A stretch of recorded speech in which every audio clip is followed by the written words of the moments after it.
So I had the worst day. If you thought that it was bad enough, almost getting hit by a bike, Shiva, yeah, we're going to go out. Um, I went to work, and all of a sudden, this pregnant supervisor shows up. Now she's my daughter's age. I'm almost 60 years old. Whereas the Irish say 60 years of age. Yeah, Shiva. And then this woman shows up. She's like heavily pregnant. She's 7 months. She's got the job I interviewed for. I was supposed to work as a supervisor and daycare. Basically, it's daycare. Now, in order to prevent from kids being out of control, they give them a program. Now, these kids are already in kindergarten the whole morning, and then they expect them to sit around and do things.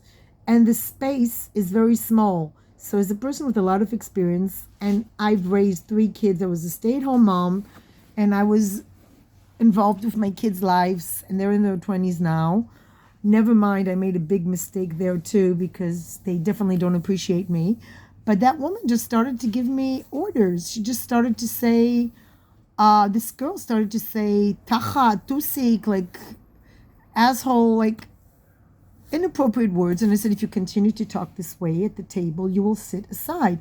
I also told them not to talk because there's something you say in kindergartens in Israel, and it says, do not talk when you eat. So I say that, and yet they say, no, the kids can talk. But they're like 4 and 5-year-old, and they can choke. And I explained to the kids it's not good to eat. And I actually had a system that my mother did with me, which was to put on a story. At the time, there was a record. And this time, I have like my phone. I choose a nice story, a nice story for children while they eat so they can listen and they can focus on the food. Now, she says, no, they need to talk, but they can choke. They're 4 and 5-year-old. The mechanism of the throat is not yet developed. Anybody can choke if they're talking while they're eating. It's recommended not to talk when you eat. And that's what we tell the kids. And then you say the opposite. So this one girl who has a lot of problems, I won't mention names, of course, started to say asshole, and my father says this, and I don't know. I don't have any connection with the parents. I've been working there for 2 weeks. Nobody's ever come up to me. Nobody's ever reacted. I did a birthday thing for her. Nobody's ever said thank you to me or hello or who are you. I mean, I could have been a serial killer for all they care. They don't look at me. They don't talk to me. There are parents that come and pick up their kids late, and I don't get extra pay. And it's just a really bad systems. And then all of a sudden, this pregnant woman who got my job, she's a supervisor. I don't know what her background is. She's talking to me, and then she says to me, go home. You're not needed here. And I'm like, what?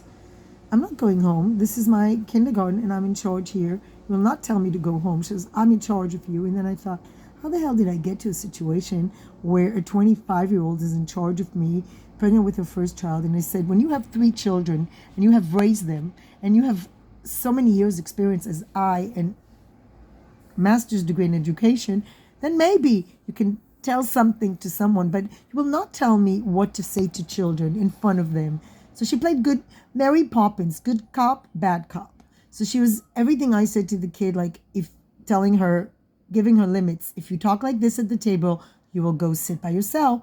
No. And then she started to talk to her about what fun she had. And so the child basically learned that what I say is shit. And what the stranger who comes out of the blue whenever she feels like it, I haven't seen her in 2 weeks, is the boss. So what she did is she the worst thing you can do, this is what happens in bad marriages. You say the opposite. You know, one parent says one thing, the other says the opposite. You don't talk like that in front of children. And I've worked as an English teacher, and if I had a supervisor, first of all, they would announce when they're coming.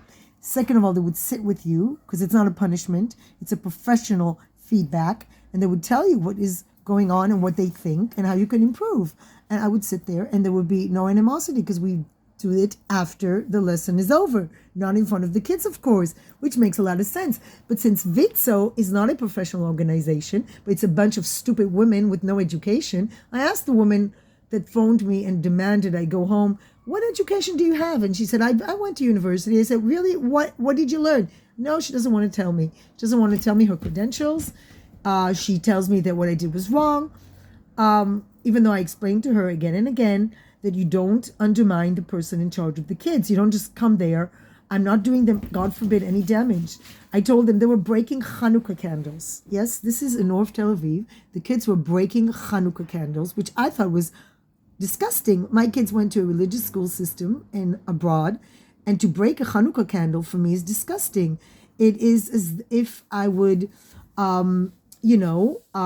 tear pages of the Bible, or it's a religious symbol.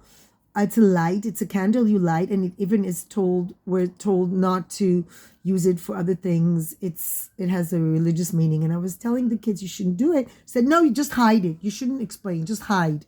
And I'm like, who raised kids? You're pregnant with your first child, 7-month pregnant. You show up out of the blue and you tell me how to talk to kids, that I should hide the candles. This is educational. I have a master's degree from Lesley University in Boston, one of the best universities for education in the United States. I wrote a thesis on creativity and the relationship between a teacher and a pupil. And then this woman comes out of nowhere and tells me that I shouldn't explain to the kids, I should just hide things, and I shouldn't let them out. And I said, look, this is a very small room, and there are a lot of kids, and they need to move around. Kids 4 and 5, they hardly move around. It's a small space. It's like too small of a space. And when you put children in a small space and they don't have room to move, there will be problems. And they'll also have no limits because nobody's given them limits, because the teacher that I substituted that left was about 90 years old. I'm not kidding. And she was like yelling at them. But nobody came to supervise her. She was like 30 years in the Israeli school system. She was from Europe. She was very strict. She had such a sour face. Just looking at her made me feel like, oh my God, what children must think. And she said, this is the program we have to do. And I thought, I look at the kids. They've sat on their asses the whole day.